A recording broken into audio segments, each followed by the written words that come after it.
For many English learners, speaking is the most difficult part of the language to master. To improve your speaking skills, you need to be able to practice with other English learners or English speakers. One way to do this is by joining or starting an English club.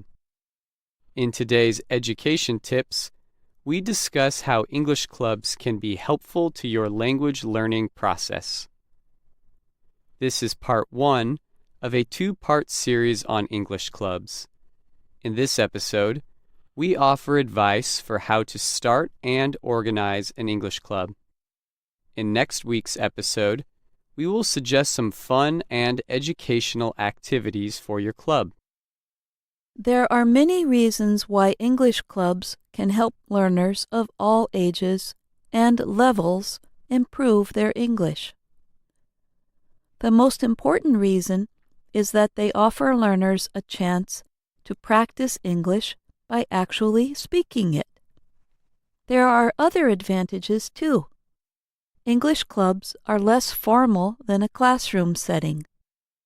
Many learners find them more fun than usual English classes.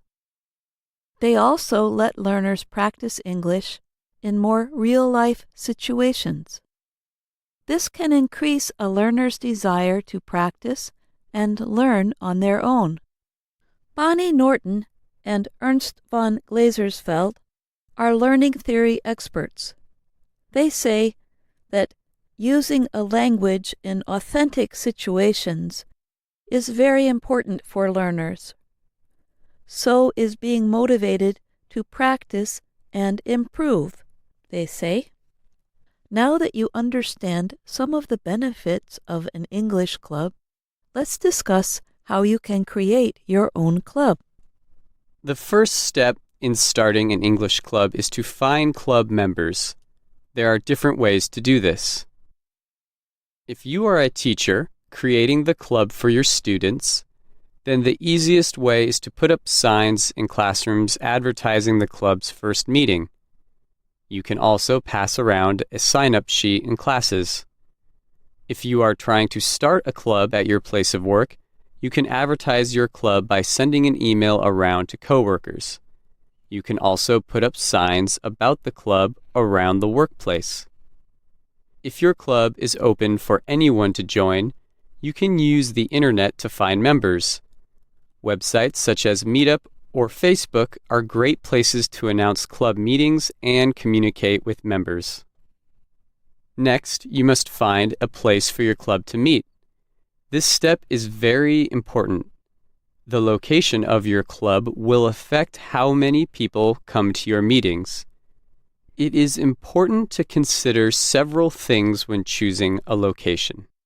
First, how easy is it for members to find and get to the location? It is a good idea to find a central location that is easy to get to. Otherwise, members may slowly stop coming. Second, it is important to find a location that is safe. You want your members to feel comfortable as they are arriving and leaving. If you are a teacher, the easiest location is probably in a classroom or another room in the school building. English clubs often meet after school or work hours. This can make it easier to find an available room. If you are creating an English club outside of a class or work setting, consider holding meetings at a cafe, restaurant, or bar. These places often have enough space for large groups. Club members coming straight from work or school will also have a chance to eat or drink something. Wherever you meet, make sure to speak with the owners of the business or building and get their permission. The third step is to hold your first meeting. The first meeting is important for every English club.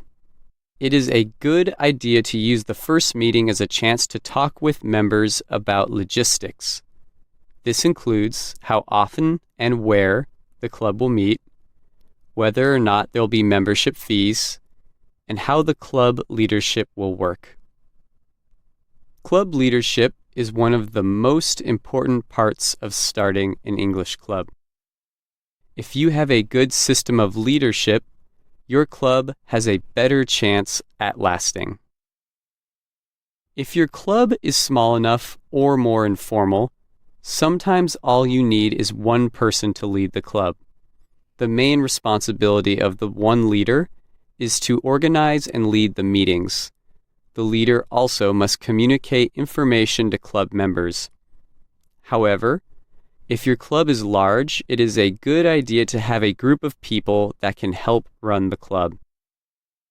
This kind of leadership is useful for many reasons. It divides the amount of work it takes to run a club among several people. It also helps club members practice speaking English with real-life tasks. And if the members of your club are mostly students, it can help them develop teamwork and leadership skills. It is also important to have rules for the leadership system. For example, how long will club leaders hold their positions? How will they transfer power to someone else if they must quit the club? You should consider holding elections to choose new leaders. Whatever leadership system you choose, the goal of an English club remains the same: to keep your club members motivated to continue participating. So club leaders should not try to do everything themselves. In fact, it is a good idea to give tasks to many different club members. This makes the members feel important. They are more likely to remain committed to the club, and it can increase their desire to learn. English clubs can take many forms and serve many purposes. Following these steps will help any club have a successful start. Join us next week as we talk about fun and creative activities